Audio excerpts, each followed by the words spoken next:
E aí, Dudu? Tudo bom, Fabão? Tudo certinho, meu amigo. Como é que Tudo você tá, jóia? né? Mais uma vez aqui no nosso podcast Primeira Mão, aqui no estúdio We Channel. We Channel, rapaz. Hoje com um convidado bacana aqui, né, Dudu? Rapaz, apresenta aí pra olha gente. aqui, ó, doutor Augusto César, rapaz. Olha. Gente da melhor qualidade, ginecologista obstetra, não é isso? Isso aí, Fábio. A gente estava perguntando até, né, Dudu? Político. E político também, né? Veio candidato a vereador, né? E agora vem a deputado federal, pré-candidato. Mas a gente queria falar, né? A gente estava conversando aqui em off, aqui, né, Dudu? Falando da questão da ginecologia e da obstetrícia, né? E a gente perguntou, eu acho legal falar com a galera aqui, porque eu tinha essa dúvida mesmo. Eu falei assim, todo ginecologista é obstetra? Aí... A formação é uma formação única. Você faz, né, a residência médica em ginecologia e obstetrícia, né? Esse é o normal. E só que as pessoas acabam fazendo uma opção, ou por uma ou por outra. Tem gente que não gosta da parte de obstetrícia, né? Que seria a parte de parto, né? A parte de gravidez, né? E ginecologia mais a parte da doença dos órgãos femininos. Rapaz, uma curiosidade minha aqui. Como é que é trazer ali uma vida ali, né? Colocar uma vida no mundo ali, né? Porque vem da barriga da mãe, né, cara? Mas assim, o médico que puxa lá, cara. Puxa, irmão, O cara chega... Assim, cada parto é uma emoção, né? Isso aí a gente não pode negar. Eu não teria coragem, né? Não. E é coragem zero. É uma responsabilidade muito grande, né? Porque a obstetrícia, ela assim, as pessoas estão preparadas para felicidade sempre, né?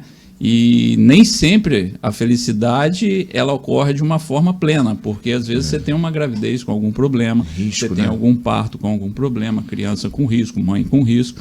Então, assim, é uma coisa difícil, né, de você lidar com esses pormenores dentro da obstetrícia.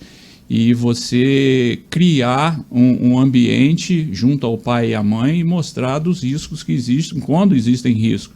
Mas, graças a Deus, na grande maioria das vezes é uma coisa satisfatória, fica todo mundo satisfeito, o médico, os pais, os avós, então é gostoso.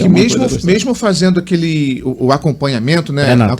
Pré-natal, ainda existe uns riscos, né? Claro. Você tem várias coisas. Eu vi um vídeo essa semana, assim, que tinha o médico estava mostrando, né?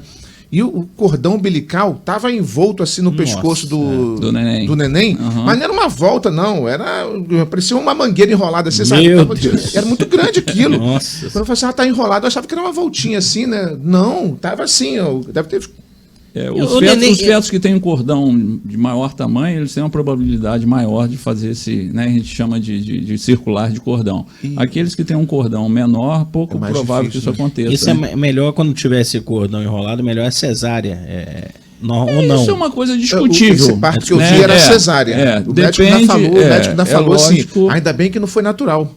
Depende assim do tamanho ainda que ficou de cordão. Se foram várias voltas, realmente é mais complicado. Agora uma volta e tendo um cordão bom, você consegue. Mas pode ter surpresa no parto normal. O risco é um pouco maior, assim. Aqui no Brasil, a gente tem, eu acho que uma cultura mais de cesárea do que de parto normal. O que o senhor pensa sobre isso, doutor? Eu acho que a cesárea, é claro, eu tive 2 filhos, minha esposa teve cesárea e tal, a gente tentou esperar até acho 41 semanas, para ver se teria o normal, não veio, a gente fez a cesárea. O senhor acha que hoje, com o avanço da medicina, é melhor mesmo, a cesárea é mais tranquila mesmo, ou muita gente, porque tem um tal da modinha também, né? Falar, não, parto humanizado e tal, os artistas fazem, sempre tem a modinha. Mas para medicina, e eu acho que tem 2 vertentes aí, a vertente do senhor, às vezes é mais adequado o parto, é mais seguro o parto de cesárea ou normal? E o melhor para a criança e para a mãe? Assim... Isso são vários pontos que você tem que ponderar. Claro. Né? Então, assim, você interromper uma gestação por cesariana no momento adequado, dentro dos critérios que a gente tem de avaliação de maturidade fetal, fantástico. Você vai ter ali uma criança, né, saindo ali e indo para o peito mamar. Lógico, toda cirurgia tem risco? Toda cirurgia tem risco. Só que, assim, a cesárea, como o Brasil, como você colocou, tem uma cultura muito grande de cesariana, a gente sabe que hoje os riscos da cesariana são mínimos, né?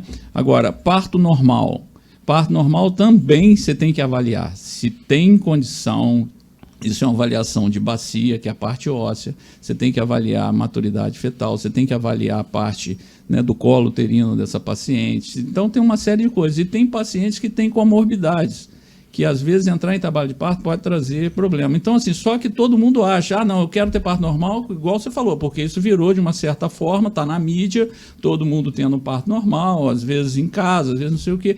Eu acho isso temerário. Eu acho que tudo na medicina você tem que pesar.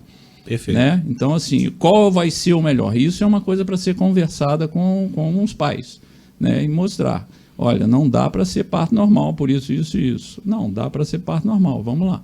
Entendeu? Agora, parto normal é uma coisa também que você tem que levar em conta, que você tem que ter uma disponibilidade como médico. Né? Então, assim, eu hoje até chego para os pacientes, converso, porque assim, eu hoje não tenho essa disponibilidade para acompanhar um parto. Já fiz muitos partos normais, né? Desde o início da minha carreira de medicina, já vou fazer 32 anos de formado, mas hoje em dia, infelizmente, eu não consigo ter uma gestante, né, para acompanhar por conta de agenda. Nasce a qualquer hora, né? E leva tempo, você tem que disponibilizar tempo. Né? Às vezes a mulher fica 4 horas, 5 horas, até mais.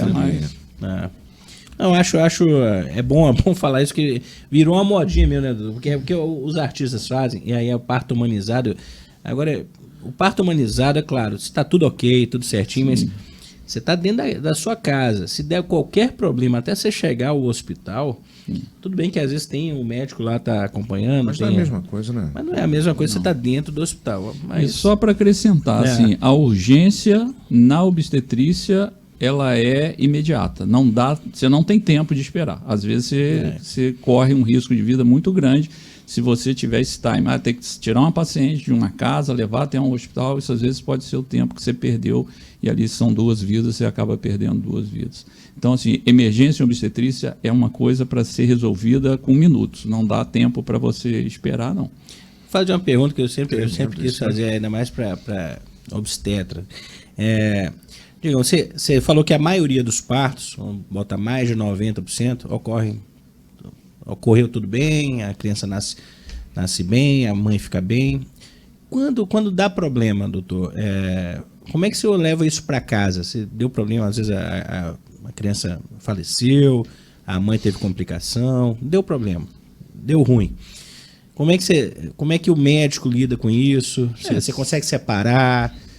Fica a mão no dia, porque é ser humano. Não, isso aí, assim, o que acontece? Você, lógico, você não tem como separar e falar, não tem nada, você não tem sentimento. Não, isso não existe. Você vai viver aquela dor. Vai viver aquela dor, né? Então, assim, você tá ali, você espera que tudo dê certo. Quando não dá certo, você passa também a ter, né, uma coparticipação naquilo tudo ali. Não tem jeito. Agora, muitas pessoas chegam para mim e falam, como é que você faz? O que você faz? Como é que se organiza isso? Eu vou ser sincero para você, eu acho que isso é uma questão até de espiritualidade. Eu hoje não, há muito tempo, eu venho conseguindo, né, assim, entender, participar e aceitar muitas coisas. Então, assim, eu tento entender por que isso aconteceu, né? E chegar em casa, lógico, você chega angustiado, essa coisa toda, mas consigo dormir. Entendi. Porque por muitas vezes eu ficava a noite inteira remoendo aquela coisa. Então hoje não, hoje eu aprendi assim, eu preciso organizar a cabeça para que você, né, não deixe também que isso afete até a sua saúde. Claro. Né? Então assim, eu preciso ter situações que não dependem do seu trabalho, né? Às vezes alguma coisa deixou de ser feita, né, naquela gestação ali, que o resultado final não foi legal, né? É complicado. Isso é bom. Isso, você acha que a fé e a religião, às vezes, ajuda nisso também, a espiritualidade? Com certeza. Se não fosse, você não consegue conviver, não. A medicina em si já é um desgaste, né? A obstetrícia é um pouco maior, porque é uma responsabilidade ali muito grande. E como eu coloquei no início, ali está todo mundo preparado para a felicidade. Ninguém está preparado. É diferente de você ter uma doença, ter um tumor e saber, olha, a gente vai operar, mas tem risco de morrer. A gente está fazendo o máximo que a gente pode. Na obstetrícia, não. Ali você está fazendo o mínimo para ter felicidade. Se você for achar que vai acontecer algo inesperado, aquilo ali é uma catástrofe, né? Então, ninguém está esperando isso. Então, assim, se você não tiver realmente um fundamento espiritual, se você não acreditar e não, né, conseguir levar isso para o lado espiritual, né, não dá, não. Você enlouquece. Doutor, e atendimento do senhor, assim, tem clínica particular, sim, tem o trabalho público, né? Uhum. Como é que está isso aí?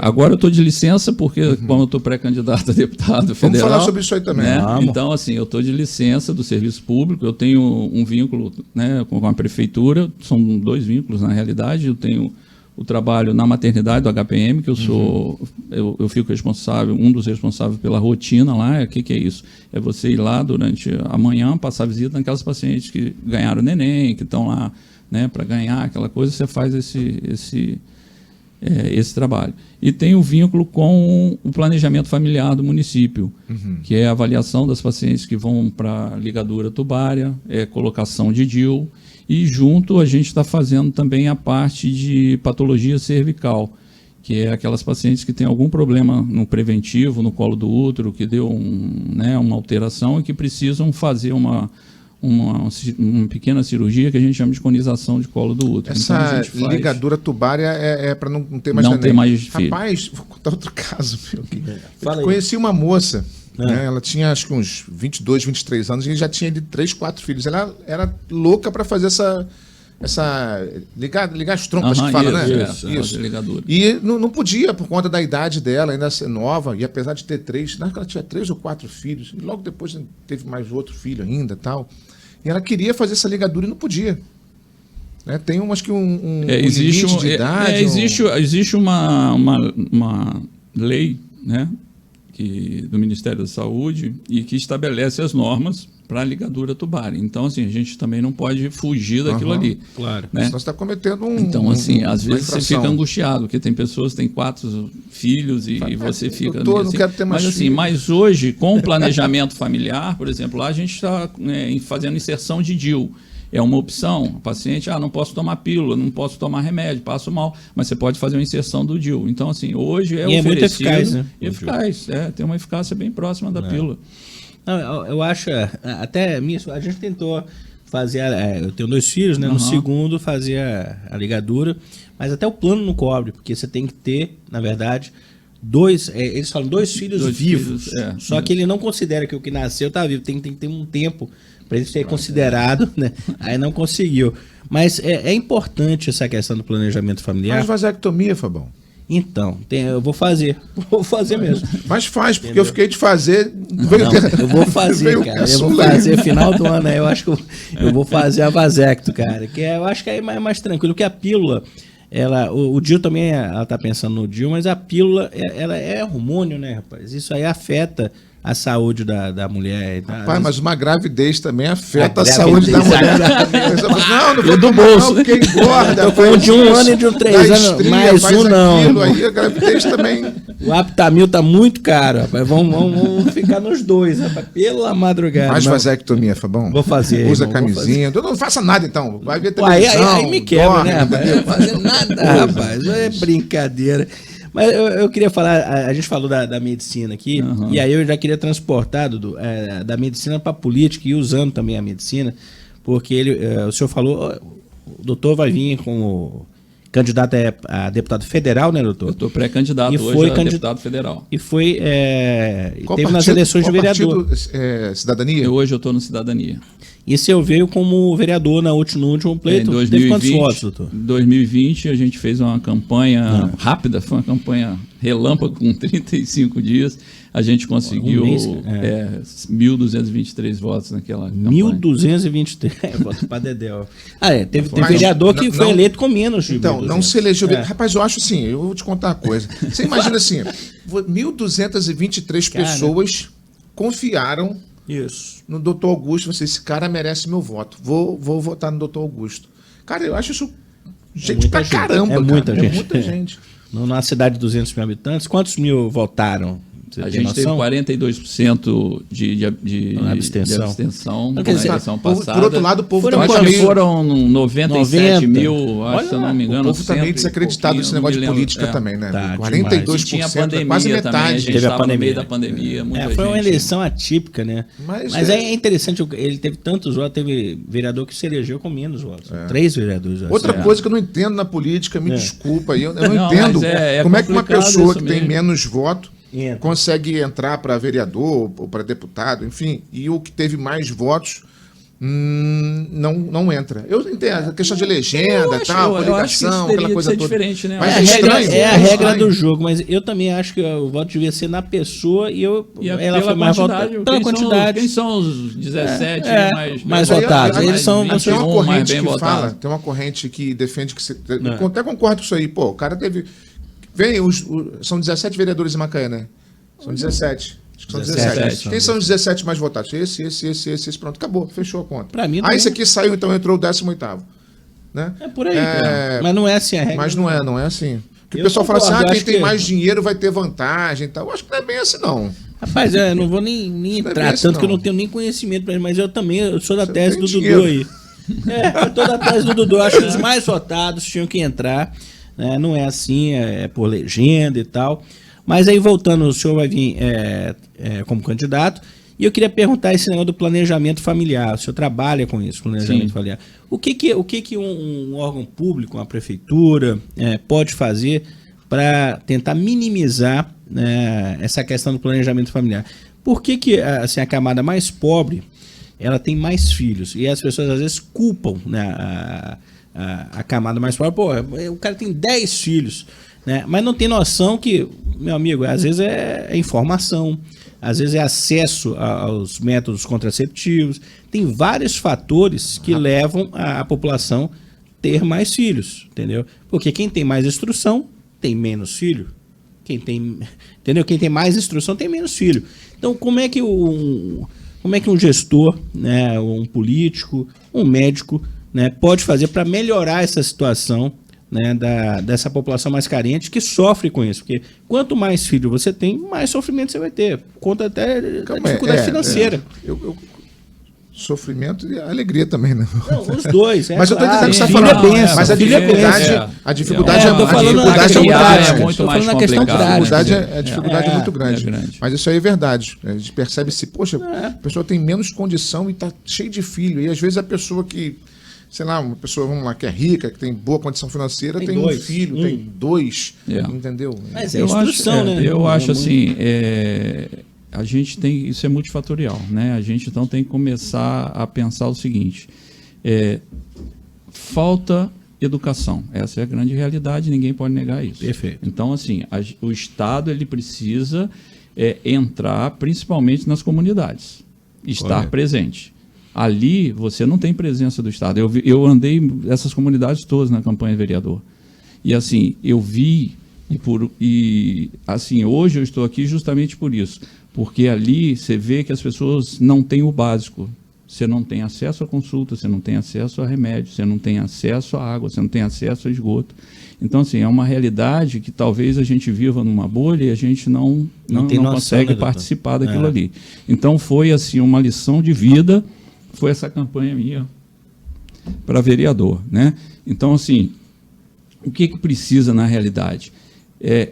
A presença do Estado dentro de todos os bairros e todas as comunidades. Você dando escola, não escola de ir lá 4 horas, não, uma escola integral, em que o período da tarde você tivesse esporte, você tivesse cultura, teatro, aula de artes, o que for.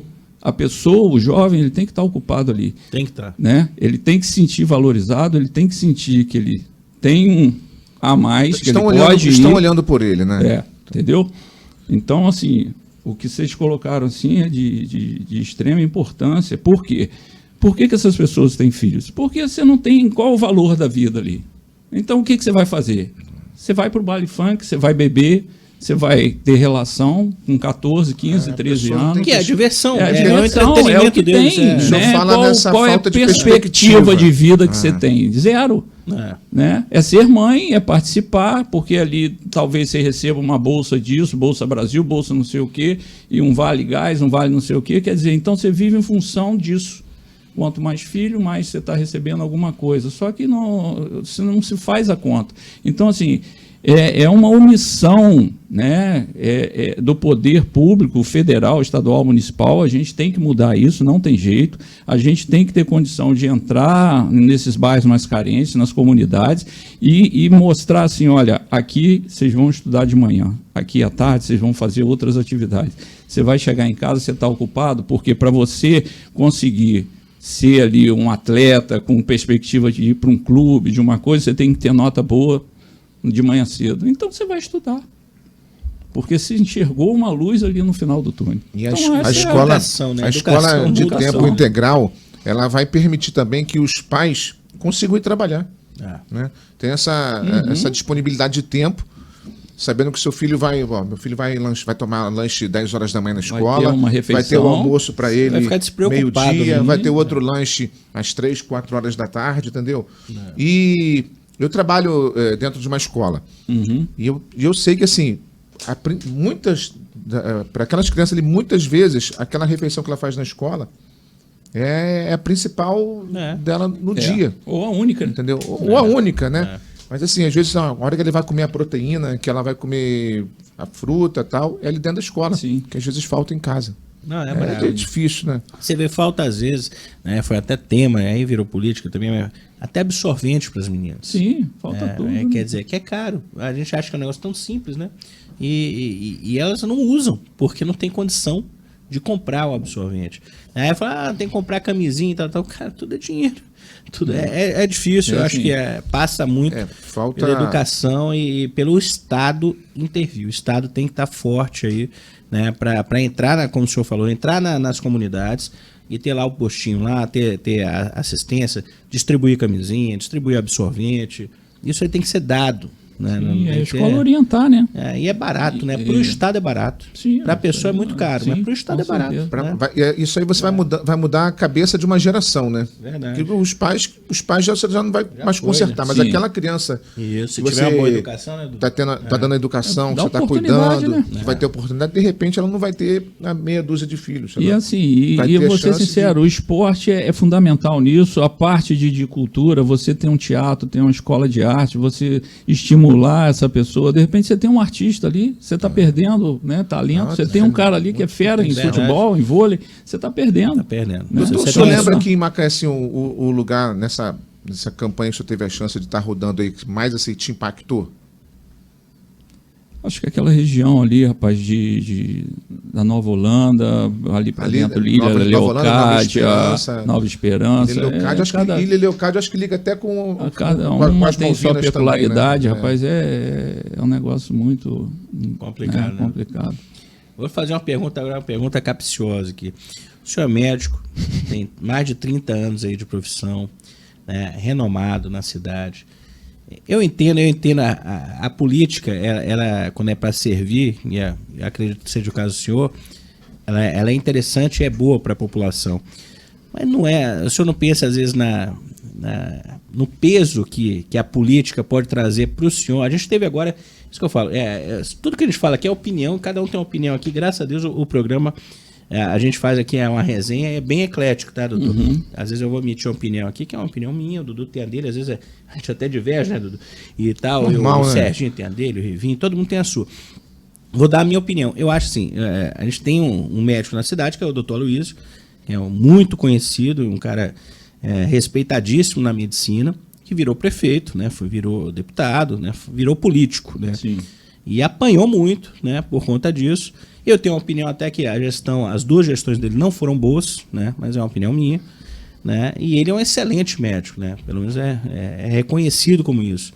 O senhor não tem medo de entrar para a política e acabar esse peso da política atrapalhando até o seu currículo, né, que é um médico muito conhecido na cidade, todo mundo tem uma ótima referência do senhor? Não, lógico que você tem que pesar tudo, né? Então, assim, eu sei que você tem que bater um papo em casa, né? E assim, meus filhos ficaram meio apavorados, né? Desde a primeira vez, pai, não entra isso não, daqui a pouco estão te chamando de ladrão, estão te chamando disso, não sei o que, isso é política. Né? Falei, tá, mas eu não queria entrar, né? Eu fui meio que levado na época e assim, e vou ser sincero, foi como eu volto a falar, foi uma experiência fantástica, né? E pelo que eu vi, eu hoje não poderia não estar aqui. Não sei se como pré-candidato a estadual ou federal, né? A gente ficou naquela dúvida. E hoje estou como pré-candidato a federal, mas assim, eu seria omisso por tudo que eu vi e não poder fazer algo para melhorar aquilo ali. Porque a medicina, ela te dá condição de você ajudar até um determinado ponto.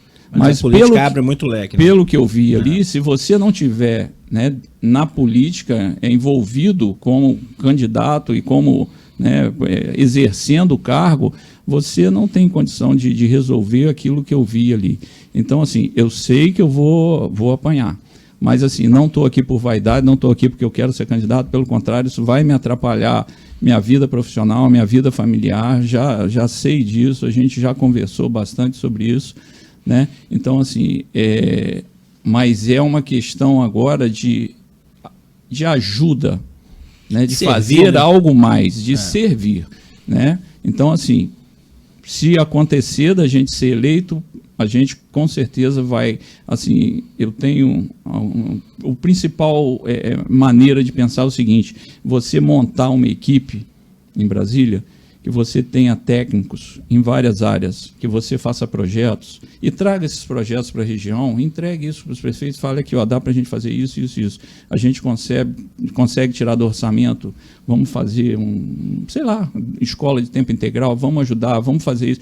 Então, assim, a gente precisa ter gente capacitada, com vontade de fazer, com vontade política, para a gente executar aquilo que a gente tem hoje e que a gente, muitas vezes, não consegue trazer aos municípios. Por quê? Por falta de conhecimento, às vezes, daquelas pessoas que estão gerindo o município, né? Falta de vontade política, às vezes, que talvez, né, menos, mas existe isso também, e até por ignorância de como a coisa se processa, entendeu? O que a gente sabe é o seguinte: existem programas 1000 do governo federal para você trazer para os municípios. E não chegam. Não chegam, na verdade. Por quê? Porque por falta de planejamento. Hoje Macaé não tem nenhum representante. Tem o Cristino Aldo, né? Mas acho que daqui da cidade federal mesmo o último foi Aloysio, né? Foi. O último foi Aloysio. Não lembro nenhum federal aqui de Macaé. O Cristino, que é daqui, mas está... Mas o Cristiano é deputado federal? Mas está fora, né? Já há tempo. E estadual tem o Chico, tinha o Elbert, Chico, o Elbert saiu para... E tem o Chico Machado. Cara, é importante a cidade ter um representante. Né? Tem que ter. E Macaé hoje, pela quantidade... Uma cidade como Macaé tem hoje, eu vou ser sincero, uma cidade com 160 e poucos mil eleitores, 170 mil eleitores, era para você ter 2 deputados federais e 2 deputados estaduais. Sim, verdade. Sim, tranquilo. Daria para você ter 2. Agora, você também fazer a coisa e começar a trazer candidatos de fora, isso é que eu acho um absurdo, entendeu? Eu acho que a gente tem que ver a nossa região. Exatamente. Não é eu acho cara estranho. Lá não tem nada contra, vem lá de longe e querer... Mas eu acho muito estranho, isso realmente, quando você tem um vereador aqui de Macaé, o cara de Macaé vive aqui, e aí ele puxa um deputado que é lá de outro lugar, lá do Rio, lá, sei lá de onde, qual o compromisso? Vamos trazer, vamos arrumar a foto. Cara, me desculpa. Eu sei que de repente faz parte do jogo político. Faz parte. Mas eu não sou político. Sim, então eu acho certo. Não, você está dando a sua opinião. Você tem que votar. Como cidadão. Quem é o cara de Macaé aqui? É fulano? Então é esse aqui. Quem que a gente tem para representar a gente no estado de Macaé? Esse aqui, cara, a gente tem que se ajudar. E eu acho que você pega aqui essa região, você pega Rio das Ostras, Conceição, Carapebus, o senhor vive aqui em Macaé. Aí o senhor está lá em Brasília. Olha, tem um projeto de uma escola. Você vai levar para Macaé ou vai levar para Angra dos Reis? Vai Macaé, pô. Normal. Entendeu? Tá defendendo... Então, exatamente. Então precisa ter um representante da cidade. Ou então começar a mudar, fazer uma reforma política, né? Começar com voto distrital, que aí você resolveria esse problema, né? Que você teria candidatos eleitos daqui, né? Da região. Para a política. E como é que o senhor enxerga? O senhor do Cidadania, né, que é o mesmo partido do prefeito Elbert, né? É isso que eu falei, a opinião também. Eu acho que depois da gente passar mais de década aí com gestões ruins na prefeitura, né, a gente enxerga, né, que o Elbert está fazendo diferente, né? É como o senhor falou, né? Um cara que eu conheço pessoalmente o Elbert, assim, falo pelo que eu conheço. ele é um cara que gosta de servir mesmo. A vida dele é essa. Ele é... Eu acho até assim, a profissão ele é servidor público. E a profissão dele é ser político. Né? Não sei se isso é o certo, mas ele é político, ele não é empresário, não é fazendeiro, ele é político. Né? Ele é político e tá subindo aí, né? Vereador, deputado, agora prefeito, e trabalha para a população. Né? E acho que está fazendo um bom trabalho. E da hora que a gente, quando tem alguma coisa para criticar, a gente critica também, porque a gente tem que fiscalizar. Né, como população, mas ele está fazendo um bom trabalho, eu acho que a população está vendo isso. Como é que o senhor está enxergando essa mudança aí na prefeitura, o trabalho do Elbert, né, e como é que você enxerga a Macaé daqui para frente? Porque Macaé parece que vai ter um novo boom econômico, né, e ele está conseguindo, você acha que ele está conseguindo estruturar a cidade para não só... eu acho que a gente perdeu uma década aí ou mais. Preparar a cidade para a chegada de... falta da questão só do petróleo, né? Depender só do petróleo, né? Eu vejo assim, Fabão, o que acontece? Eu não conhecia, nunca tinha conversado com o Elbert até eu me posicionar, né, na possibilidade de vir candidato agora. Então tive alguns encontros com ele, fui, né, até por respeito como prefeito, essa coisa toda, nem estava ainda filiado a nenhum partido, eu estava filiado ao partido que eu vim, que era o DEM, que acabou, virou União Brasil, já sabia que não ia ficar ali, porque ali não teria condição, e fui conversar com ele, e assim, me surpreendi positivamente, né? Com a conversa, com a maneira que ele colocou as coisas, com o conhecimento que ele tinha já de causas, né, referente a Macaé, a região. Então, assim, eu vejo ele com muita vontade de fazer a coisa dar certo. Lógico, ele pegou uma cidade que a gente, com todos os, né, pelo menos prédios e tudo coisas, sucateado, tudo sucateado. Né? Vamos falar a verdade. Isso aí é uma realidade que a gente, né, tem visto. Quer dizer, você pegar obras aí que foram feitas sei lá, 20 e poucos anos atrás e sem nenhuma manutenção, sem nada, tudo destruído. Então, assim, você botar a cidade em ordem, né, é complicado. Eu acho que Macaé perdeu um pouco o time com relação à questão urbanística. Já era para a gente ter feito muita coisa anteriormente, não foi feito. Mas, assim, a gente vai ter que preparar essa cidade. Primeiro, o gás vai vir com tudo. Isso aí vai trazer um aumento populacional muito grande. Então, a gente tem que estruturar a cidade para receber essa quantidade de pessoas que vão vir. E a gente, ao mesmo tempo, tem que preparar a cidade para o pós-petróleo e pós-gás, que ninguém preparou a cidade para isso. Macaé é uma cidade rica na área de pecuária, na área de agricultura. Até de turismo. De turismo, é uma coisa que é zero de exploração. Né? E por que não trazer indústrias, né, para cá, para a cidade também, e fomentar isso aí. Então, assim, a gente precisa ver isso. Eu vi nele essa visão, sabe? Eu estou falando isso pelas conversas que a gente teve. Então, assim, ele está enxergando isso. Eu acho que a questão ali desse polo, né, que está envolvido com gás, eu tenho conversado também, que é uma preocupação minha, eu não conhecia absolutamente nada disso.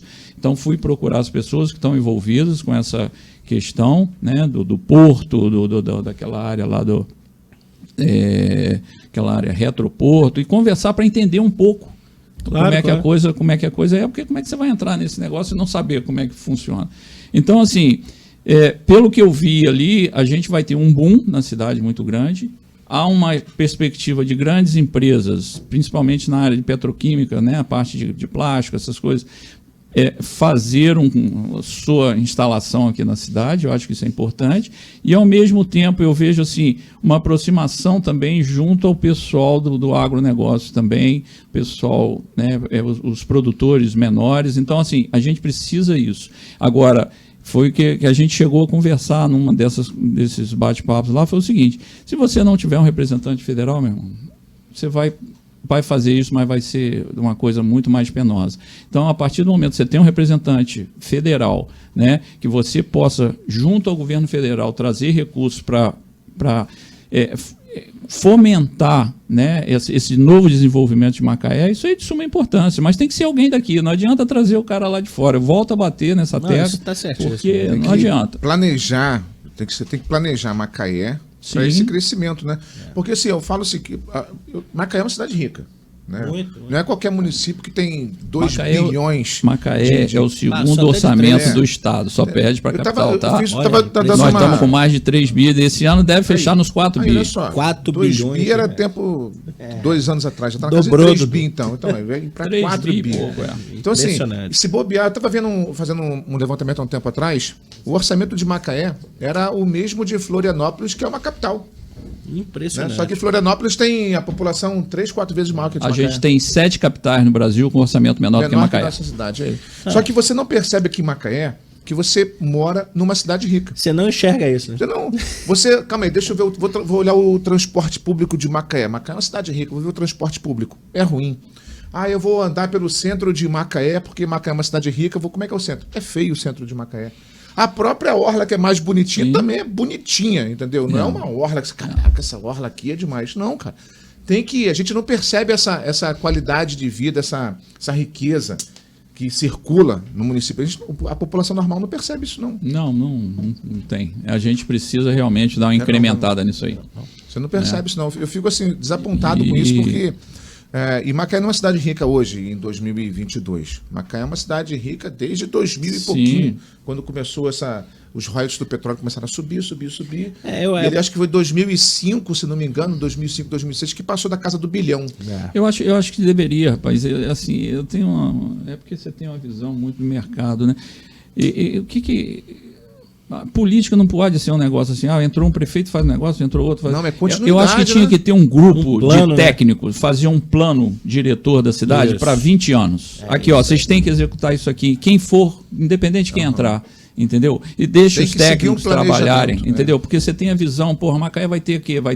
Tem 260 mil habitantes, vai ter 400 daqui a não sei quantos anos. Como é que você vai fazer um planejamento desse se você não tem nada no papel, já não cada um que entra muda, né? O senhor deve lembrar, quando fizeram o HPM, né?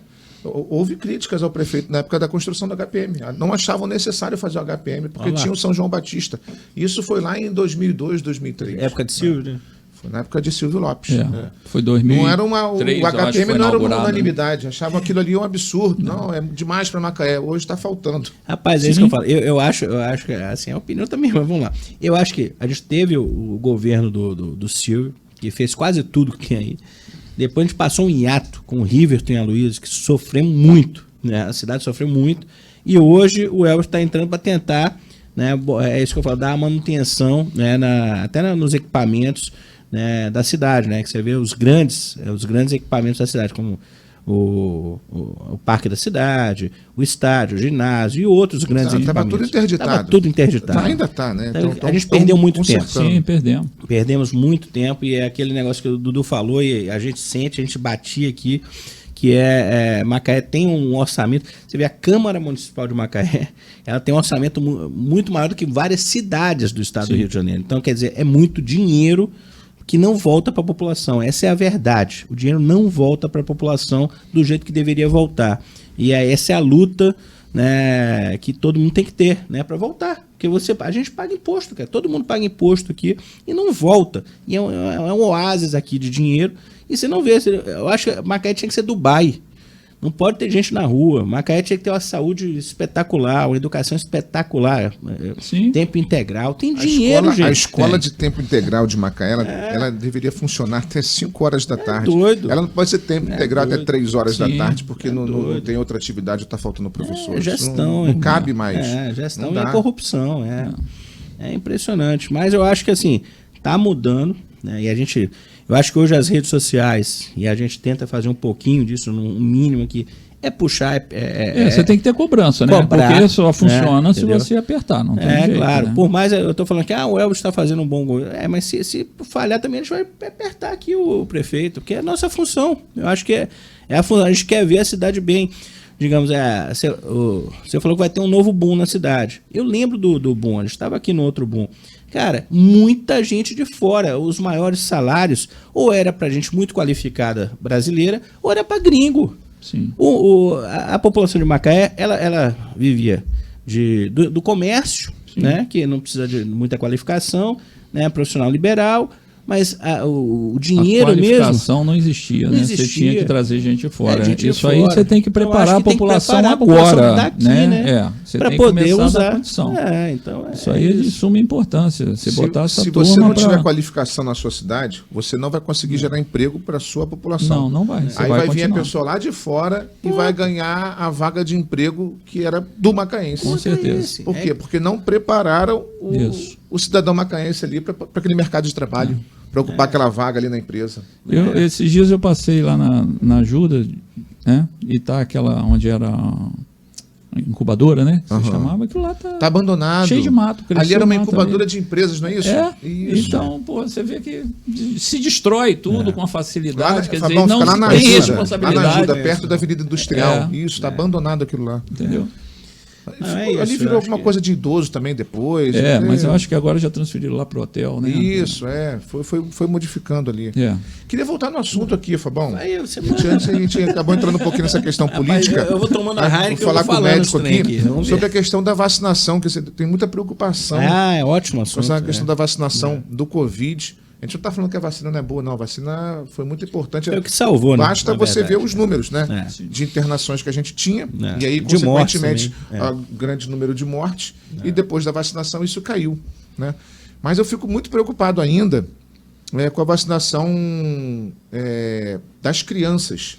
Porque lá no começo, quando surgiu essa pandemia, lá no primeiro ano foi 2020, não é? Final de 19, né? Final de 19, aí 2020 chegou aqui no Brasil e tal. Chegou aqui. O Brasil chegou depois do Carnaval. Depois do Carnaval a gente... Pandemia. O Carnaval, né? Então, aí foi exatamente teve a pandemia. Mas assim, lá no começo falavam que não, a criança é imune. O Covid não pega em criança, ou não é tão grave quanto é num adulto, ou numa pessoa idosa, né? Como é que ficou isso aí?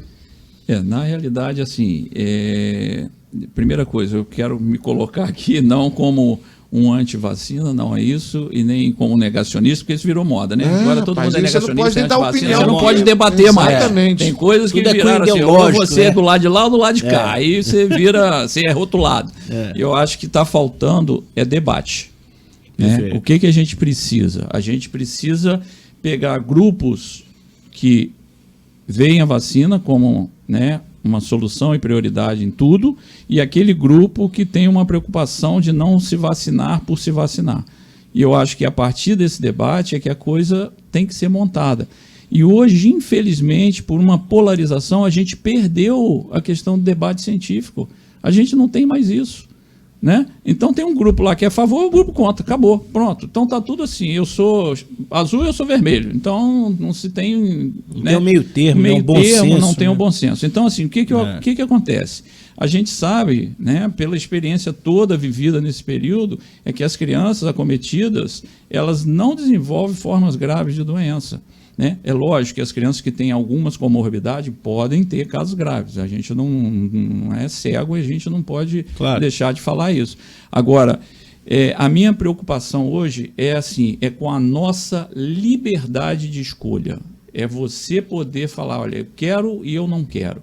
Você hoje incluir uma vacina no Programa Nacional de Imunização que se torna obrigatória, o que significa isso? Que você vai ter que vacinar seus filhos a partir de 3 anos de idade. Aquele que não é vacinado, ele não vai ter acesso à escola, ele não vai ter acesso aos locais públicos, ele não vai ter acesso a quem depende do Bolsa Brasil e Bolsa disso. Quer dizer, então isso é você cercear a sua liberdade. Se você não quer vacinar, é uma opção sua, né, como pai, né, e como mãe, e chegar, eu tenho medo, eu não acredito, a criança, se pegar um Covid, ela vai ter uma forma leve, não vai ter uma complicação maior. Então, assim, e você hoje, a pandemia trouxe muita coisa boa para a gente, sabia? Uhum. A pandemia, ela desmascarou tanta coisa.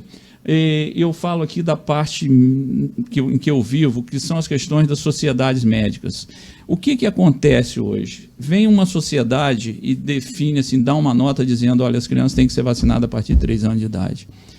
E aí, você colocou aí, com a mídia social, com as coisas, as pessoas começam a investigar todo mundo. Não adianta mais você se esconder. E aí você vai ver que todos esses que estão à frente da sociedade, eles têm conflito de interesse. São pessoas ou que estão lucrando com alguma coisa com relação ao que está acontecendo, são pessoas que estão recebendo alguma coisa de grandes farmacêuticas, entendeu? Então, assim, até a saúde, a medicina, a coisa virou um negócio. Balcão. É um absurdo a gente estar aqui hoje falando um negócio desse. Isso, para mim, é dolorido, entendeu? Então, assim, mas a gente tem que entender, a gente tem que enxergar esse mundo de uma forma ampla. A gente não pode só ficar com o que a mídia está passando para a gente, o que está sendo colocado na cabeça para a gente. A gente tem que começar a dar uma pesquisada, né? E vacina hoje para criança é um absurdo. Eu vou ser sincero com vocês. Hoje fazer isso é um crime. Tá? Não sou negacionista, não sou antivacina, deixar claro para vocês aqui. Tem vacinas e vacinas. Você pegar uma vacina que ainda é experimental, que ainda não terminou todas as suas fases, e fazer isso em grupos que não têm uma mortalidade, né, grande, que se justifique, isso é um absurdo. Tá? Existem os riscos, tá? Você acha que até, digamos, você falou de 3 anos e tal, você acha que hoje para vacinar seria mais os adultos? Eu acho que só os adultos. Hoje eu não vacinaria só aqueles que têm comorbidade, nem só os adultos. Entendeu? Os jovens não precisam ser vacinados, as crianças não deveriam ser vacinadas. A partir de 18 anos, você acha que...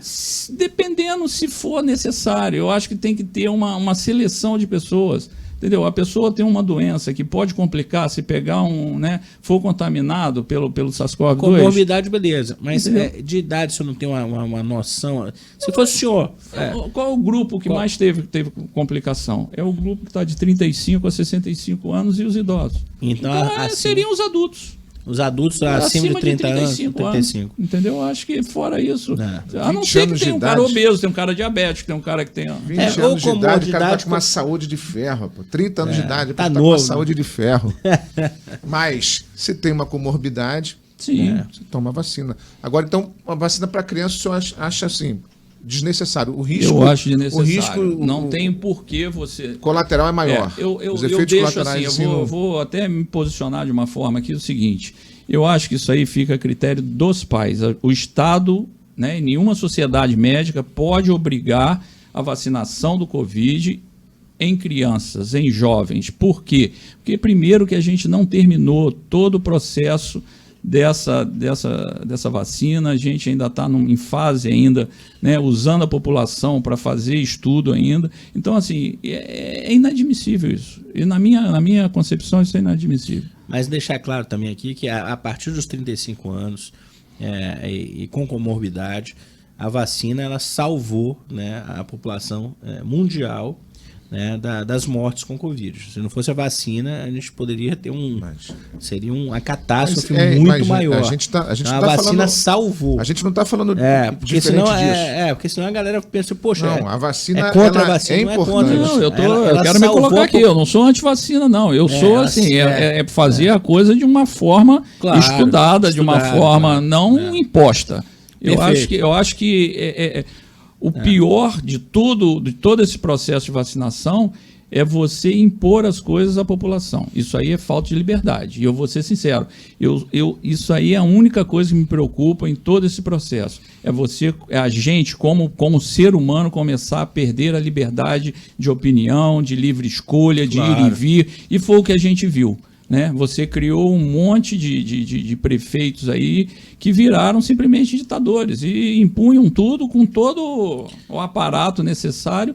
E assim, você vê que você não pode dar poder a todo mundo dessa maneira que você vira. Rapaz, e nessa pandemia mostrou uma coisa assim que ficou assim incrível, né? O presidente da República, ele não manda em nada. Graças não manda em nada. Não manda em nada, porque assim, quem determinava a hora que o comércio pode abrir e fechar, quem que determinava isso? O prefeito da cidade.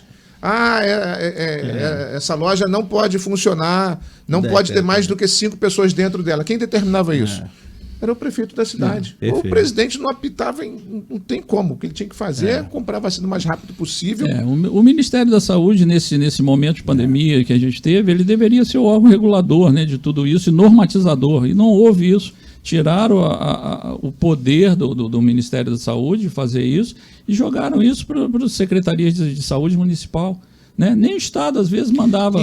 Às vezes o município faz fronteira assim, não, aqui em Macaé você pode entrar, aí no outro você não pode. Não pode. Aí no outro você pode. E você, como?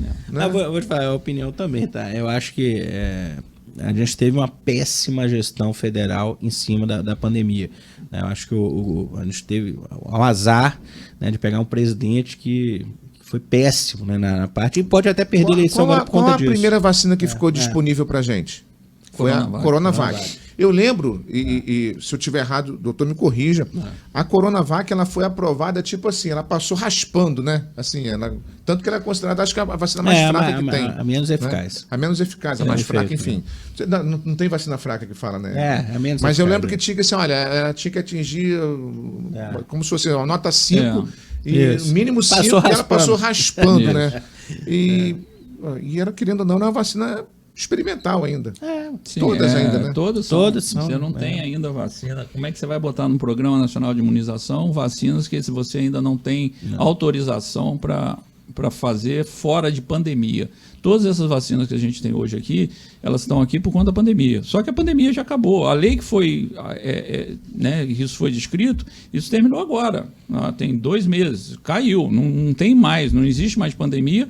E você não pode usar uma medicação que é experimental e que está autorizada para ser usada em pandemia e agora botar no Programa Nacional de Imunização. Isso não existe. Perfeito. Isso aí você está contra qualquer lei. Agora, a gente está vivendo também um momento no país que a lei está sendo atropelada por todos os lados. Isso que eu falo. Só para deixar claro aqui, eu também sou contra, né, o Supremo, né, governar o país também. Eu acho que assim, a gente tem que ter, digamos, eu detesto o presidente. Eu acho Jair Bolsonaro cara, até como ser humano, eu acho péssimo. Só que ele é o presidente do país. Para, Fabão. Ele é o presidente do país. Entendeu? E eu acho você gosta assim, de quem, Fabão? Você gosta de quem? Fala de quem que você gosta. Para presidente, cara, não tem muita opção, não, cara. Eu acho que esse ano a gente tá tão mal. O Brasil vai estar mal. Você gosta do Lula? Você gosta do Lula? Já gostei muito. Mas não gosta mais, não? Não, por conta da questão de corrupção. É questão de corrupção. É um governo corrupto. Aí o cara vem e fala assim, mas ele foi inocentado. Eu falei, não, ele não foi inocentado. Ele tá inocente. Outra conversa. Digamos, eu acho assim, só para porque quem não é como o senhor falou, né? É A ou B, né? Quem não gosta do Jair é Lula. Eu não sou Lula e nem Jair. Eu acho péssimo. Eu acho que a gente vai ficar entre os dois e vai ser ruim pro país do mesmo jeito. Porque tanto um como o outro, o Lula, eu até acho o Lula um pouco melhor do que o Jair.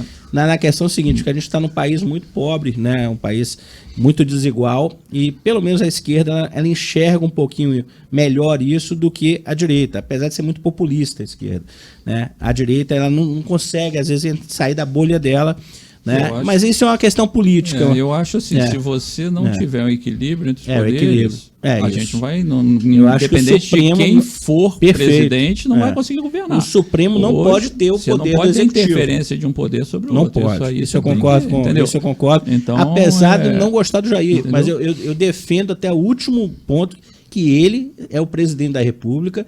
A gente votou mal, votamos todo mundo mal, porque ele ganhou. Mas ele tem que exercer a presidência com plenos poderes do presidente. Nem que ele faça mal para a população, como fez. A pandemia ele foi péssimo. Só que ele é o presidente. Votamos mal? Votamos. Mas agora a pandemia, voltando aqui, a pandemia, o governo federal não teve gerência nenhuma, essa foi a grande realidade. Né? Foi tirado do governo federal a gerência da pandemia. Passaram para os estados e municípios. Foi o caos. Você não viu aqui o aí governador do Rio? Foi ruim também. O governador do Rio, que não é mais governador, o Itzel montou um monte de hospital de campanha que nem funcionaram ali em Casimiro de Abreu. Corrupção, então, assim, exatamente. Mas então, é isso que você não pode botar na conta, às vezes, de uma pessoa a gestão de um estado, de um município que foi muito falha, entendeu? De vários governadores, compraram vários um respirador prefeitos, que não servia, não encaixava. Aproveitaram a pandemia para lucrar, para ganhar dinheiro. Assim, com leis fechadas no Rio de Janeiro. Você não precisava nenhum hospital de campanha no Rio de Janeiro, isso é ponto. A gente já sabe disso hoje. A quantidade de leito hoje fechada nos hospitais. O Rio é a maior cidade hoje com o número de hospitais federais do país, né? E vários deles com metade lá dos leitos inativos. A gestão foi ruim, entendeu? Né? Foi tudo ruim. Né? Você acha que dava para ter comprado a vacina antes? Dava. Mas a gente sabe, eu fico pensando assim... Vou comprar o quê? Eu tô pensando se dava para ter comprado vacina antes. A vacinação demorou aqui em Macaé. Presidente antivacina. Mas eu fico falando assim, mas como é que você vai comprar um produto que não foi aprovado ainda pelo órgão regulador? A Europa já estava usando, vou comprar 1 milhão de doses, mas não foi aprovado ainda. Compra, porque tá todo mundo comprando. Eu acho que assim, a questão da vacinação não foi problema. Vou ser sincero, vou discordar de você. Estamos aqui para isso, doutor. A questão da vacinação não foi o ponto-chave de você ter, sei lá, o povo fala 600 mil mortes, não sei o quê. Não é isso, não. Eu acho que o que faltou foi a justiça deixar tratar a doença desde o início. E as sociedades médicas entraram nessa onda. Eu nunca vi isso em medicina, porra. Para você tratar uma doença, quanto mais cedo você tratar, melhor seu resultado. O Covid não. Deixa. A hora que complicar, a gente vê o que faz, põe no respirador. Isso não existe. Entendeu? O procedimento estava errado. Tudo errado. Sim. Mas por conta de quê? Por conta das sociedades médicas que embarcaram numa onda, né, de mídia vou voltar a falar, e do poder das empresas de remédio, as grandes farmácias que a gente tem aí, que são essas empresas mundiais, que hoje elas têm um orçamento, elas têm um lucro maior do que a empresa bélica, para vocês terem noção. Só perde para a empresa bélica, maior do que a empresa de petróleo. Então, assim, é a segunda maior empresa de faturamento no mundo. Então, você imagine o que isso pode gerar de contaminação para esses setores médicos. Olha, isso foi uma coisa assim que foi mundial. Eles jogaram isso de uma forma. E você chegar e falar, você não tem remédio para tratar, você tem remédio para tratar. Se você tivesse começado a tratar isso desde o início, eu vou ser sincero com você, mais da metade dessas mortes não ocorreriam. E seja mais específico. Pessoas, escuta o que eu vou te falar aqui hoje, beleza. Dia 5/8/2022, pessoas, gestores ainda vão ser responsabilidade por muitas mortes que ocorreram durante a pandemia. Isso vai ser igual um pós-guerra. Você vai ter daqui a pouco um coisa criminal desse, entendeu? E, porra, isso foi um absurdo. Entendeu? Então, assim, a questão da vacina foi uma coisa na pressão, porque você não tinha estudo de nada, principalmente essas vacinas mais novas de RNA e DNA RNA mensageiro, quer dizer, nunca foram usadas, foram vacinas extremamente experimentais. Se a gente tivesse feito vacina como se vem feito, sempre tem feito, né, que é com vírus ou parte de vírus, essa coisa toda, pô, tudo bem, você ainda teria essa vacina, você saberia como ela ia atuar no seu corpo. Agora, você pegar um experimento, jogar e falar que você tem que fazer, que o mundo inteiro tem que vacinar, que aquilo vai dar certo, e não precisa tratar porque não tem remédio para isso, medicina não é feita assim, medicina é feita com observação. Você, às vezes, cria um remédio para alguma coisa e você vê o resultado daquele remédio em outras patologias. Você passa a usar aquele remédio para aquela outra patologia, porque ele tem um resultado muito bom. É igual o Viagra. Viagra é um negócio que foi feito para circulação, coração. Aí hoje se usa para impotência masculina. Entendeu? O efeito foi esse. Então, assim, a mesma coisa, você falar nessas medicações hoje, que a gente tem aí, são várias, que hoje a gente usa como antirretrovirais e tudo, e você não poder usar, porque falar, não, isso não está escrito, isso não está no livro, isso não tem estudo. Não está no protocolo. Tem observação, gente. A gente sabe que isso funciona. Entendeu? Então, assim, voltando, vacina foi uma coisa que, eu vou ser sincero, se fosse gestor no momento da pandemia, eu ia ficar enlouquecido, porque a pressão era muito grande para você jogar todas essas vacinas, né, no mercado. E você sabendo que aquilo ali não está aprovado, que existe, que você vai ser responsável por aquilo ali, vai ter que responder um dia. Você pode ter certeza disso. Se você não comprar, você vai responder. Ou você vai ser até destituído do cargo antes de responder. Entendeu? Olha a sinuca de bico que você fica. Entendeu? Então, isso é uma coisa que a gente tem que ver isso de uma forma muito ampla. Entendeu? Então, assim, é difícil você estar numa posição de gestor nesse momento de crise e você fazer a coisa certa e você ter certeza que aquilo que você está fazendo é certo. Isso é muito difícil. E naquele momento ali, eu concordo. Você já viveu alguma pandemia na sua vida? não. Acho não, que ninguém. Então é novidade. Foi uma coisa assim que aconteceu no mundo. Agora descobriram que, vi numa reportagem também, estava na CNN lá, que o vírus realmente saiu lá, não sabe-se como, mas saiu do mercado de Wuhan, lá na China, lá, onde tem morcego junto com porco, com cachorro, os caras comem tudo lá, cara. É brabo, cara. E aí, a China é brabo. E aí depois tem que comprar tudo da China lá para consertar o que... Não, eu acho que é um debate muito válido, doutor, e eu respeito muito, né, porque eu tenho a minha opinião, né, discordo da opinião do senhor, mas o senhor tem gabarito para falar. Não tem gabarito, não. Isso aí eu acho que teriam que ser pessoas estudiosas. Isso assim, a gente tá aqui eu comecei a tentar ler, a tentar entender, porque isso me incomodou. A partir do momento que falaram para mim, olha, isso não tem remédio para esse troço. Você não vai poder tratar, você vai dar uma dipirona pro cara, manda ele embora. A hora que ele chegar aqui com falta de ar, aí você vai ver o que vai fazer. Isso não existe medicina, gente. Isso aí é o básico. Eu não aprendi dessa maneira, não. E eu passei por isso. Entendeu? Eu fiquei mal de Covid, né? Quase fui pro UTI. Tive toda essa situação com o Covid. E vou te ser sincero, foi uma pressão até o que eu passei. Se eu não tivesse pressionado, não tivesse influência, né, com a comunidade médica, né? Eu trabalho com a área de saúde, né? Sou empresário da área de saúde. Né, não sou da área de saúde, mas sou empresário, tenho clínica e... Tenho conhecimento na área de saúde com os profissionais e acho que isso até salvou minha vida, entendeu? Porque é aquele negócio, quando você quando você fica mal de Covid, como eu fiquei, né, exatamente o que o senhor falou, espera ficar ruim para tratar. E a briga, no meu caso, até juntou um corpo médico para tratar, porque eu estava piorando. E as medicações não estavam vindo, entendeu? E de um dia para outro, num brigueiro danado que eu soube depois, que eu estava mal, estava internado, que eles conseguiram aumentar todos os meus medicamentos e foi o que eu acho que me salvou. Fabão, isso foi numa clínica particular. Numa clínica particular. Agora, imagina aí, e você com saúde, imagina um cara no SUS. Com médicos na sua família. Médico, com toda influência. Agora imagina quem não tinha essa influência aí. Então, eu ia morrer. Essa questão de você esperar ficar ruim para tratar. Concordo inteiramente com o que muito ruim. Eu só discordo da parte da vacina. Eu acho que a vacina salvou. É uma opinião minha também. São duas coisas diferentes. Eu separo muito. Eu acho que o tratamento da Covid tinha que ter tido, né, e não esperar a pessoa ficar ruim para tratar. Isso é perfeito. Agora, na minha opinião, a vacina salvou a humanidade. Ela não salvou o Brasil, salvou a humanidade, porque... Isso aí é um outro debate. Vamos aguardar mais alguns anos. Estava morrendo todo mundo, vacinou, não morre mais ninguém. Então, eu acho que a gente vai ter que fazer um outro programa aí depois, trazer a turma. Mas eu acho legal o debate, né? Mas estamos aqui para isso. Só para botar uma pimentinha. Só para botar uma pimentinha aqui.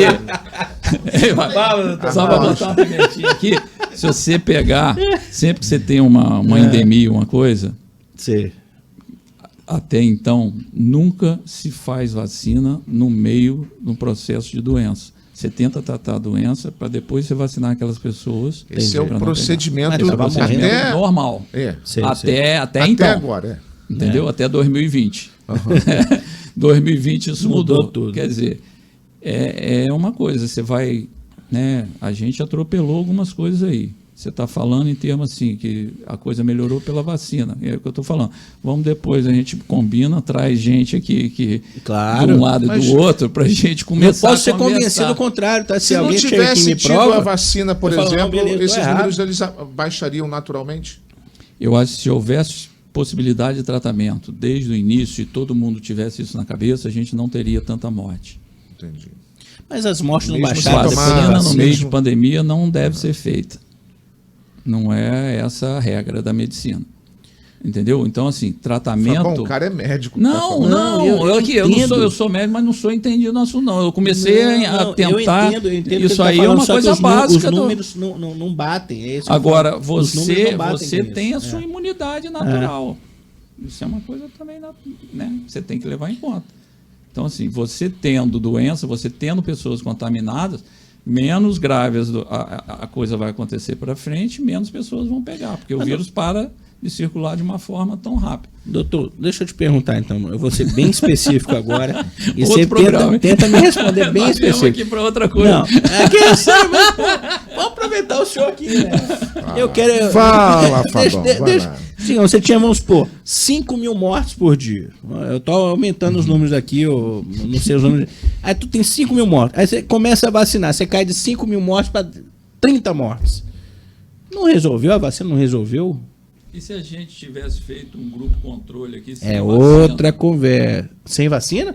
Tava morrendo. 5 mil por dia. Ué, mas se você estivesse tratando esse grupo controle aqui sem vacina, desde o início do sintoma, qual seria o maior número de mortes? Não tem esse resultado, porque não foi feito isso. Foi feito vacina. Não deixaram fazer. A vacina não resolveu, doutor. O poder da indústria farmacêutica, você não tem noção do que é. E o poder da matemática. É muito dinheiro. Você saiu de 10 mil mortes para 200 mortes, não tem esse poder. Mas foi a vacina? Não sei. Não foi vacina. As ações da indústria farmacêutica dispararam na pandemia, rapaz. Estavam vendendo remédio. Papai!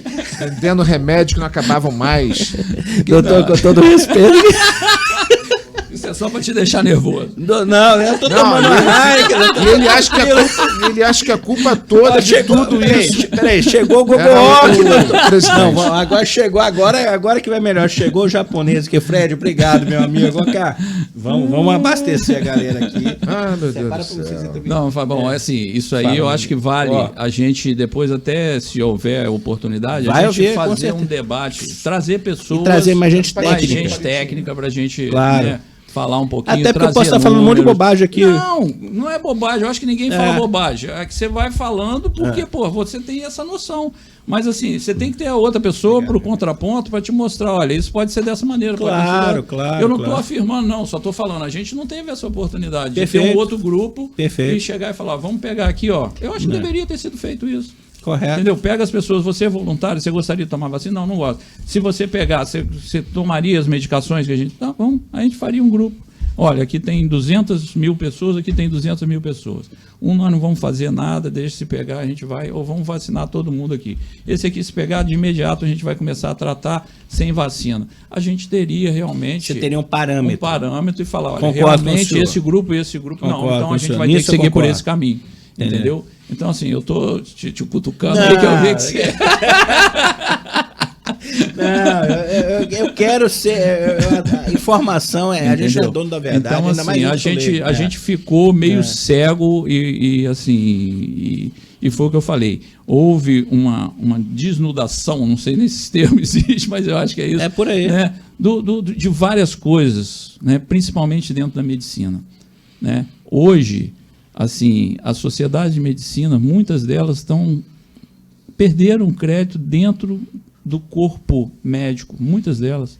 Eu estou falando em termos de direção. Por quê? Porque agora você está vendo que essas pessoas estavam envolvidas com interesses pessoais em vez de estar envolvido com interesses coletivos. Entendeu? Absurdo, né? Então, assim, a gente precisa reformular muita coisa. E eu acho que a medicina tem que, a partir desse momento, começar também a se reformular. A gente tem que ter algumas normas que a gente não tem ainda, que a gente tem que estabelecer em termos de tratamento, principalmente nas endemias, pandemias. Tem muita coisa para ser construída aí.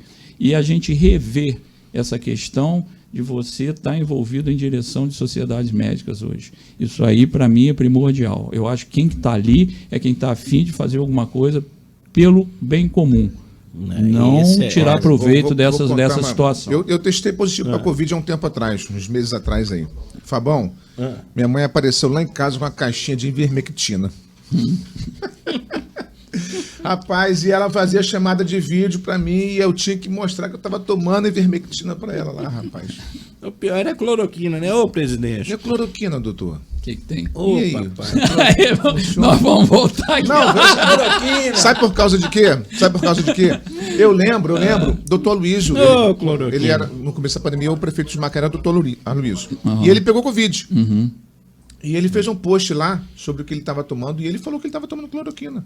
Estava experimentando. Ali ninguém sabia para que direção ia seguir, né? São medicações, são medicações. Tá lá no Twitter lá. Né? São medicações que a gente sabe que tem ação viral, né? Tanto a ivermectina, a cloroquina,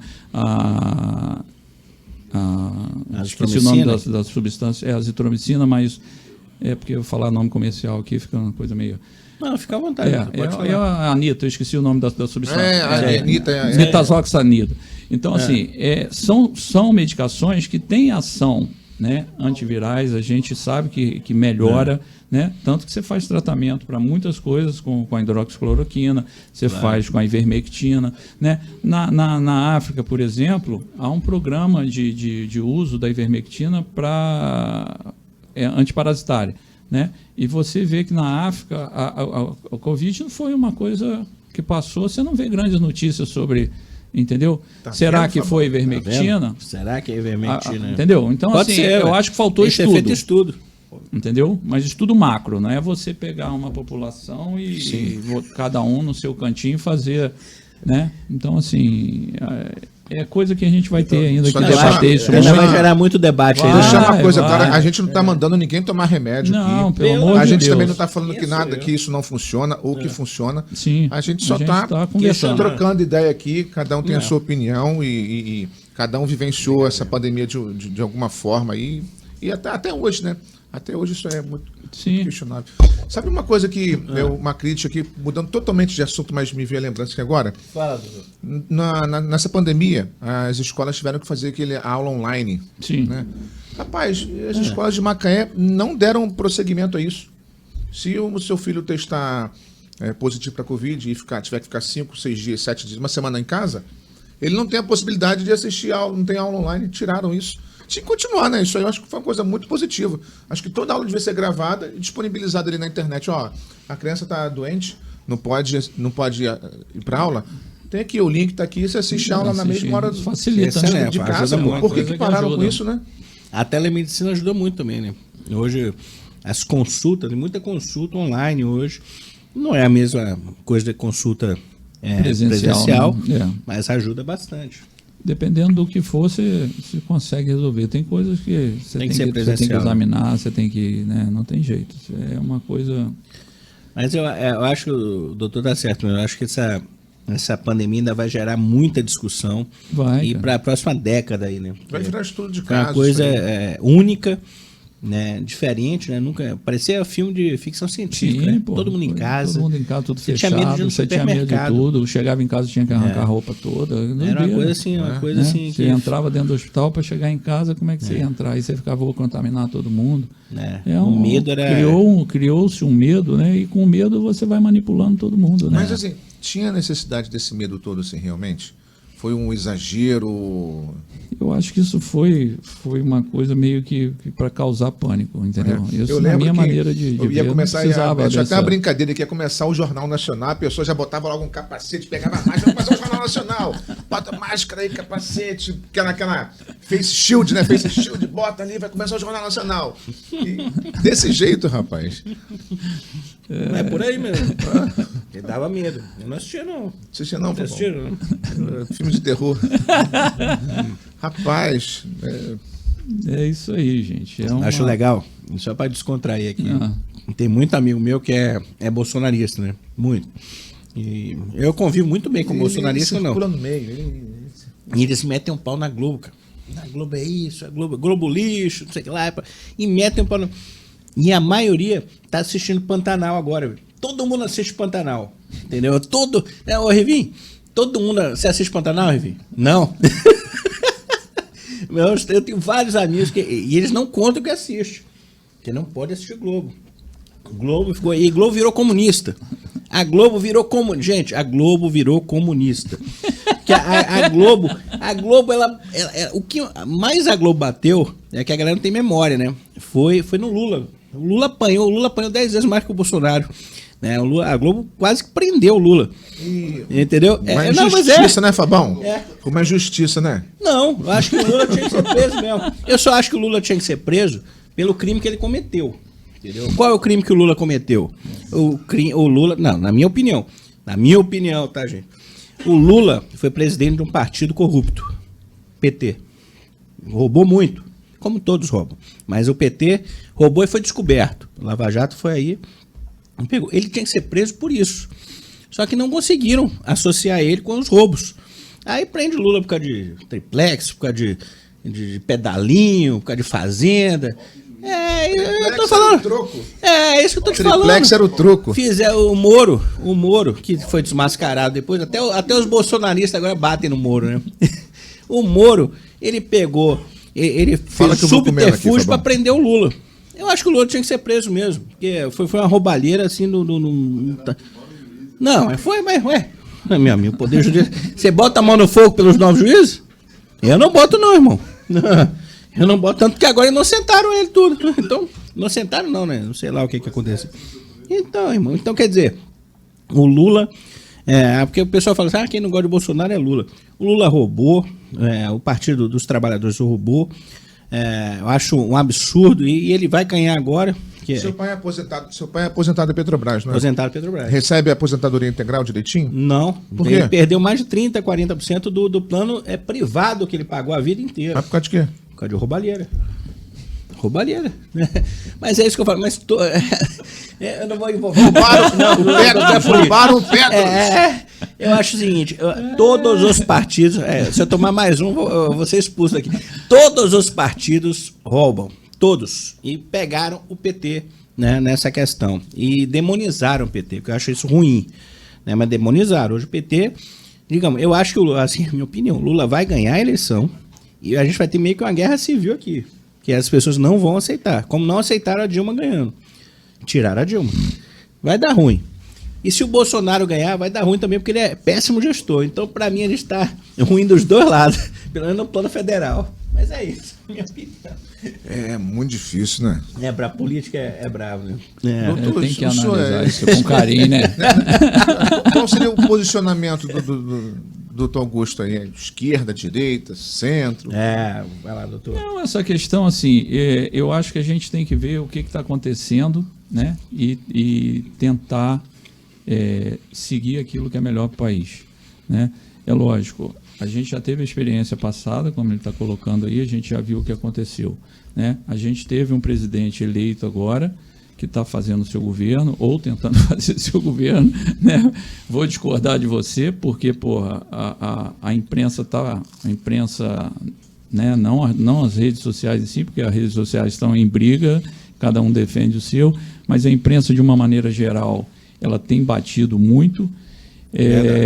A justiça não tem deixado, eu acho que é ruim, muito ruim isso, eu volto a bater nesse ponto. Assim, não pode ter essa interferência de um poder sobre o outro, eu acho que tinham que deixar o governo seguir. Se não fosse bom, troca. A eleição agora, a gente trocaria de presidente.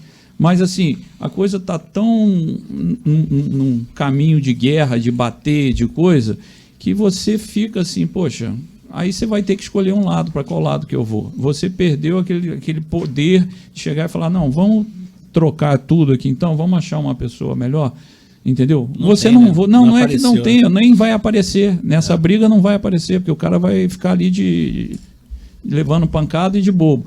E sabe que se ele entrar agora, nesse momento também, o Poder Judiciário vai interferir. Então, assim, o que a gente tem que fazer? Eu acho que a gente tem que mostrar que o problema hoje do país é a interferência do poder sobre o outro. Se a gente não acabar com isso, pode vir qualquer um ali para governar, né? Eu tenho os meus princípios, que são realmente os princípios, né, que são voltados para a questão mais, né, da direita, dessa coisa. A economia é outra situação, que é uma economia mais aberta, mais coisa, não é economia totalmente da direita, mas é uma economia de mercado. Eu acho que a livre negociação é o que faz os preços baixarem, é o que faz você se desenvolver, né? Agora, a questão de princípios, eu acho que aí, sim, eu estou lá para o escanteio da direita mesmo, perfeito, entendeu? Perfeito. Por uma questão minha filosófica, por uma questão religiosa, por uma série de coisas. Então, assim, eu não posso compactuar com uma série de coisas que eu já vi e que eu acho que estão erradas, né? Agora, a gente precisa deixar que haja qualquer poder executivo hoje no Brasil tem interferência judiciária, isso é muito ruim. E da mídia também. Entendeu? E da mídia. Então, assim, a gente tem que mudar isso aí. Eu acho que esse é o foco nosso como cidadão, é fazer pressão para que cada um esteja no seu quadrado, né? Não dá para a gente ter essa interferência, ninguém consegue governar. E aí, quem que perde? Todos nós. você não consegue desenvolver o país. Fazer uma pergunta aqui. Muito bem, doutor. O senhor é médico, ginecologista, obstetra, e o senhor falou dessa questão de princípios aí, desse posicionamento político também. Essa questão do aborto. Como é que o senhor vê isso aí? Cara, aborto é uma coisa que, assim, primeiro religioso, né? Como a questão religiosa minha, eu jamais poderia ser favorável ao aborto. E a outra é o seguinte, a questão de vida, né? A partir do momento que você tem a fecundação, que você tem um esperma com um óvulo ali você tem células se produzindo, ali tem vida. Você só tem vida depois de 12 semanas. Mentira, pega um ultrassom, vai fazer um ultrassom e vai ver o que tem ali. Com 6 semanas você tem um coração batendo. Né? Antes de 6 semanas você não tem o coração porque ele não está formado, mas você tem a multiplicação celular, aquilo é vida. É igual uma planta está crescendo, você não vê, mas aquilo está crescendo. Né? Então, assim, eu acho que esse ponto aí é pacífico, não tem direito ao aborto, não. Eu acho que você tem, volto lá no início da nossa conversa, você tem que ter educação. Orientar as pessoas, mostrar a maneira de não engravidar, mostrar, né, que com 13 anos, que com 12 anos você não deve ter relação sexual, que é outro problema, né? Então, assim, é você orientar as crianças, orientar os jovens e dar a condição de eles evitarem uma gravidez, né? No momento em que eles quiserem ter questão de relação. Mas, assim, depois disso você, não, posso engravidar à vontade, que eu posso abortar à vontade, está liberado. Na lei já há casos que é possível fazer o aborto, né? Você tem algum problema, você tem anencefalia, né? Até você vê, com 1 mês e meio você tem um coração batendo. Isso é muito sério, é vida, cara. Sim. Não, isso aí acho doutor, que outra pergunta aqui que o senhor falou da educação e da idade aí, eu vou perguntar aqui para nesses 32 anos aí que o senhor trabalha como médico, obstetra, ginecologista, qual foi o parto assim da pessoa mais jovem que o senhor... 12 anos de idade. 12 anos de idade. 12 Uma menina de 12 anos. Às vezes engravida, às vezes com 11. Nossa. Às vezes com 11 para 12 anos ainda... Isso é comum aqui em Macaé, vamos falar? Vou te ser sincero, 15 anos é uma coisa muito comum, 12 não tanto. Mas, assim, meninos com 15 anos de terem um filho, já terem 2 filhos, está virando 15 anos de idade. 15 anos de idade. Então, assim, volto a falar a mesma coisa. A gente tem que interferir nesse processo. Não dá para essa coisa ser do jeito que está acontecendo e as pessoas passarem pano quente e não enxergar. A gente tem que dar oportunidade aos jovens, não tem jeito. Esses jovens têm que ter uma perspectiva de vida, eles têm que enxergar uma luz para que eles consigam realmente ser pessoas com capacidade de vencer, né? Porque o que você vê aí é uma luta desigual. Né? Pessoas uma menina com 15 anos. Que tem filho com 15 anos de idade, com 2 filhos, ela vai ter dificuldade para concluir os estudos. Sim, vai ter dificuldade para trabalhar. Se ela tiver normalmente é o pai que vai criar as crianças. Né? Aí os avós acabam se envolvendo. Um avó para de trabalhar porque tem que ficar com os netos para a filha trabalhar, é menos uma mão de obra. Quer dizer, o impacto na família é muito grande. Muito grande. Isso é desumano. Entendeu? A gente tem que, essa realidade tem que mudar, tem que investir nisso. Perfeito. Rapaz, eu acho que, Dudu, você tem mais alguma... Rapaz, eu tô com isso na cabeça até agora. 12 anos é muito jovem. 12 anos. Imagina, 15 anos. Não, você com 15 anos, Fabão, olha só. Imagina você, pai com 15 anos de idade. Não, pai... E normalmente o pai não pior é a mãe. Não vai assumir, né? O pai normalmente corre, né? É um garoto, né?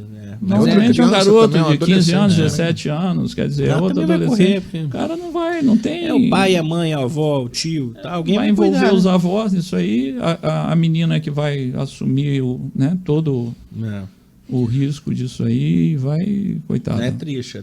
É complicado. Mas é o que o senhor falou, educação. Se você dá educação e dá suporte, né, você melhora isso. Porque botar a culpa, é isso que eu falo, muita gente bota a culpa, por que tem 5 filhos? A pessoa também não tem noção da realidade que aquela família vive. Não tem noção. Não tem. Entendeu? Então, botar a culpa é muito fácil. Fala, o cara também tem... Se você tivesse nascido ali, sido criado ali, você também teria. Sim. Não é? Porque a gente é fruto do meio onde a gente vive. Com certeza. Então é isso. Rapaz, eu acho que o papo tá bom aqui. Dudu, você tem mais... Rapaz... A comida tá boa. Doutor, você não conseguiu nem... Não, obrigado. Eu tô sério mesmo. A gente passou pela medicina aqui, passamos pela medicina, passamos aqui, entramos um pouquinho na política também, eu nem vi como estouramos o tempo aí? Como é que tá aí? Tá dentro, tá na média. Tá tranquilo? Tá na média. Mas eu vou te falar, o papo foi muito agradável. Doutor, essa questão da eleição para deputado federal, tem ideia de quantos votos precisa para poder, essa questão de legenda aí, para não ser depois o mais votado e não entrar? Assim, a gente, dentro da onde a gente está, do partido que a gente está, a perspectiva aí seria de 30, 35 mil votos, pelo menos, para você poder estar concorrendo. Se você pensar que Macaé tem 100 e... Agora, o ideal é 160 e poucos mil eleitores. 160 mil eleitores. Dá. E pensar na nossa cidade aqui é pouco mais do que 20%, 20%. Tem a região toda, né, que a gente tem que fazer um trabalho tem Rio das Ostras, né, Carapebus, Quissamã, Conceição. Né? Vai ser uma corrida boa. Aí, Macaé, né, a região aqui, os municípios menores aqui, Carapebus, Quissamã, o próprio Rio das Ostras aqui, precisam ter representantes locais. E a gente precisa ter gente boa que vivam na cidade. Que a política, assim, gente, eu acho que queria parabenizar o senhor, doutor, porque as pessoas que entram na política, e a gente enxerga isso, entram na política para querer fazer o bem, para servir, se mais pessoas fizessem isso, a gente tinha um país melhor. E esse aqui é o negócio. O problema é que as pessoas de bem, às vezes, não querem entrar na política. E eu até entendo isso, porque a política é tão suja, tão complicada. Mas a gente precisa das pessoas de bem dentro da política. Só que a gente precisa das pessoas de bem na política. Eu queria até aproveitar esse gancho aí, se você me permite, dizer o seguinte. A gente precisa realmente dar uma mudada, né, nessa questão, né, de candidatos, né, de deputados, de senadores, isso tudo que a gente tem, para a gente tentar dizer, voltando aqui, dizer o seguinte a quem, né, vai nos assistir aqui, quem está nos ouvindo, é o seguinte: talvez essa eleição para o Congresso seja a eleição mais importante que a gente tem no país. E as pessoas não levam essa eleição de deputado e senador a sério, porque elas se sentem muito distantes do candidato. Eles acham que vai para Brasília, vai para o Rio de Janeiro, vai para não sei para onde, e você não cria um vínculo. Mas eu acho que esse vínculo tem que ser criado, as redes sociais estão aí para isso. A gente precisa aproximar a população do mandato, né? A gente ser cobrado, a gente poder expor aquilo que a gente pode estar fazendo no mandato. Agora, essa mudança no Congresso, hoje, no meu ver, é a mudança primordial, é o que a gente precisa do país. Se a gente não conseguir botar pessoas, né, com um perfil de pensamento, de coletividade, de coisa pública, ter respeito pelo dinheiro público, a gente vai continuar no mesmo, né? Porque o que a gente vê hoje são vários deputados, senadores se acovardando se omitindo por decisões que deveriam ter sido tomadas no país, seriam benéficas para toda a população, e por estar envolvido no sistema, ficarem com medo e não votarem uma série de coisas que deveriam ter sido votadas. Então, assim, hoje o que eu peço é o seguinte: não deixe de ir à urna.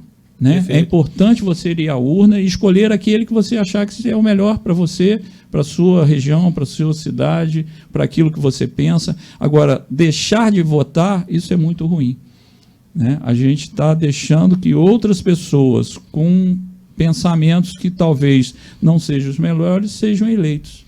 Então, assim, a população hoje, o que eu penso é o seguinte: a gente precisa ter todos os eleitores indo às urnas no próximo dia 2 de outubro. Independente de quem vai votar, não estou falando nada disso, não é? Eu acho que aí é de cada um, mas assim, a importância do voto. Porque depois fica muito fácil. Não votei, então está tudo assim porque eu não votei. E realmente. E você, às vezes, não votou e deixou uma outra pessoa entrar. Está escolhendo por você, né? Está escolhendo por você. Entendeu? Então tem que votar. A população tem que participar. O voto é muito importante. Eu não acho certo o voto ser obrigatório, não, mas eu acho certo as pessoas irem votar. Sim. Porque a sua vida depende da política. Sim. Se você não for votar, Fabão, eu vou escolher o seu candidato, vou escolher por você, por mim, por você. E aí, de repente, você não gosta, mas aí você não pode reclamar, não. Você não foi votar. Não foi votar, irmão? Entendeu? Então tem que votar. As pessoas têm que sair. A gente teve, né? A gente conversou um pouquinho aqui, a gente teve uma abstenção nessa eleição de 2020 de 42%. Eu vou falar, para mim. É muita gente. É lógico que teve o Covid nisso tudo e tal. Mas assim, as pessoas estavam muito desacreditadas. Eu acho que é mais a questão de estar desacreditado da política do que do Covid. Mas a gente não pode desacreditar, não. É como você falou, a política rege a nossa vida. Eu não sou político, não quero ser. Não, política a gente faz no dia a dia. Recentemente foi lá aprovado, né? E o presidente foi lá, a base o salário das enfermeiras. Sim, a PL, né? Piso salarial. R$ 4.750. Quem que decidiu isso aí? Foi o político. Sim.